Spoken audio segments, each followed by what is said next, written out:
ओम शिवाय नमः। भृंग मुनिवर, आज मुझसे अपराध हो गया, मुझे क्षमा कर दो मुनिवर। क्या है नारद, क्या हुआ? जो ना होना था इसीलिए तो दौड़ा हुआ आया। उसका कारण भी नारद है। आज अचानक ही मुझसे आपका व्रत भंग हो गया। भंग हो गया? हाँ, भंग हो गया। आपका इस तरह भंवरे का रूप धर त्रिमूर्तियों की परिक्रमा को सर्वदा के लिए बंद करने की योजना बन रही है। क्यों, किस लिए? इसलिए कि भंवरा बनकर तीनों देव को पूछते हैं आप। त्रिभुवन में केवल शिव को ही महत्व देते हैं आप। मैंने ही तीनों देवियों को ये बात बताई है जाकर। अवश्य ही भूल हो गई है मुझसे। इसी भूल से ब्रह्मा की जिह्वा पर सरस्वती, विष्णु के हृदय में लक्ष्मी, शिव के आधे शरीर पर शक्ति के पूर्ण अधिकार का वर मिल गया है। इन देवियों को अलग करना संभव है क्या? त्रिमूर्ति की अलग वंदना संभव है? इन सब का कारण तो मैं ही हूं ना। इसी भूल सुधार के लिए यहाँ पर दौड़ा हुआ मैं चला आया। नारद, इस भूल के कारण हमारी तपस्या को और भी बल मिलेगा। तभी तो देवियों का भी सर्वनाश होगा। देवियों का सर्वनाश हो गया तो निस्संदेह विश्व का सर्वनाश हो जाएगा मुनि। सर्वनाश कभी न होगा। हमारे दिव्य यज्ञ की आहुति से एक वीर राक्षस उत्पन्न होगा। वो बड़ी राक्षस देवियों को भी बिठाकर इस संसार का स्वामी बन जाएगा। इसका तुमको भी पता चल जाएगा ब्रह्मपुत्र। इसका मुझको विश्वास नहीं है क्या? भृंग मुनि यदि मन में ठान ले तो क्या नहीं हो सकता। ओम नमः शिवाय। आपदा, हम पर भयंकर आपदा, बड़ा अनर्थ होने वाला है। क्या है नारद, कैसी आपदा है? इस आपदा का कारण वो भृंग मुनि है। तीनों देवियों ने वर भी त्रिमूर्तियों से पाली है। जैसे ही ज्ञात हुआ भृंग मुनि को, एक ही क्षण में भयंकर कोप से आंखें हो गई लाल, शरीर गया कांप, देखते ही भाले की भांति उछल गए। इस भृंग मुनिवर का अपमान करने वाली देवियों को मैं अपनी योग विद्या से एक राक्षस को उत्पन्न कर सदा के लिए मिटा दूंगा, ऐसी प्रतिज्ञा की है उन्होंने। इतना गर्व, ये बात है? अहम, उस मुनि में इतना अहम भर गया? हाँ, इस शक्ति का अपमान ही नहीं किया उस मुनि ने, नाश ही करना चाहा। यही नहीं, हमारे अंत के लिए वचनबद्ध होकर वो महायज्ञ करने लगा है। देखूंगी उस गर्वीले मुनि के गर्व को चूर कर उसका संहार करूंगी। मुनि के गर्व का कारण ये त्रिमूर्ति गण है। ये तो मैंने तभी कहा था, भृंग मुनिवर सामान्य ऋषि नहीं है। कहा था ना, मैंने भी यही देवी से कहा, किंतु यही मैंने भी कहा, किंतु मेरी बात पर भी इन्होंने ध्यान। ये उपद्रव इस नारद का ही खेल है। शिव शिव, सती पतियों के इस अकारण विवाद का सारा दोष मेरा ही हुआ प्रभु। यही है तो भृंग मुनिवर भी हर स्थान पर यही कहेंगे कि कुटिल नारद मुनि ने ये सब किया। नारद, डरने की बात नहीं। ये भृंग क्या अखिल संसार का अधिपति है या आदि पुरुष है वो? मैंने निश्चय कर लिया तो उसकी संपूर्ण मंत्र शक्ति का अभी अंत कर दूंगी, तुम देखना। ओम नमः शिवाय, ओम नमः शिवाय, ओम नमः शिवाय।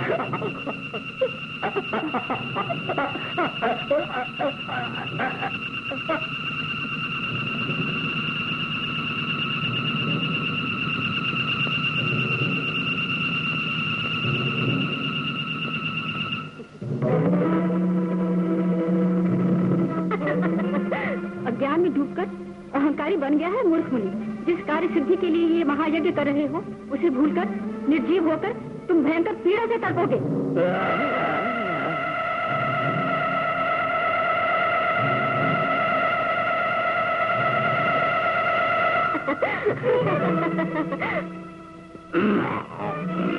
आदिशक्तियों की अहंकारवश अवहेलना करने वाले मूर्ख मुनि क्षण में संचित शक्ति से वंचित होकर कठिन निष्प्राण होगा।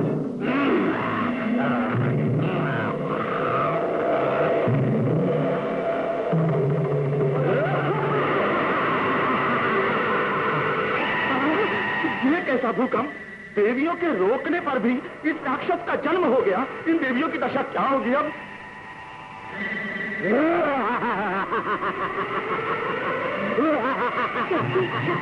उस राक्षस से हमारी रक्षा करो। आने दो उस राक्षस को।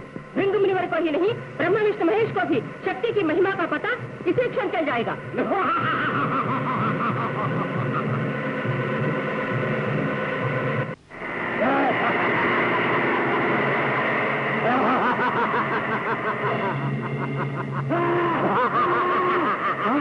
देखो देखो, वो आ गया।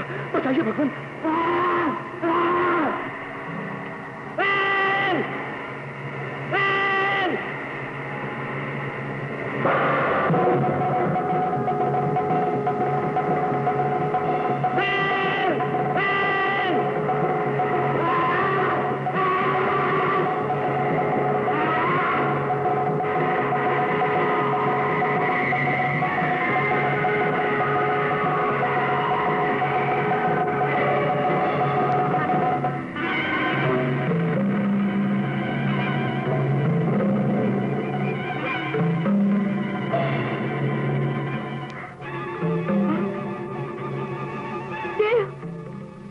देवाधिदेव, कैलाशपति, ये क्या, ये कैसी दशा हो गई मेरी? देवी, आवेश के कारण भूल करने वालों में अज्ञानता का ज्ञान होना कभी संभव नहीं। भृंग मुनिवर ने तपोबल से जिस महाबली को जन्म देना चाहा, उसने तपस्या की पूर्ति से पहले ही जीवन धारण कर लिया, तभी तो पूर्ण रूप से बलवान नहीं बन पाया। यदि ऐसा होता तो उसका नाश संभव न था। यही नहीं, तुम तीनों को ही वो समाप्त कर देता।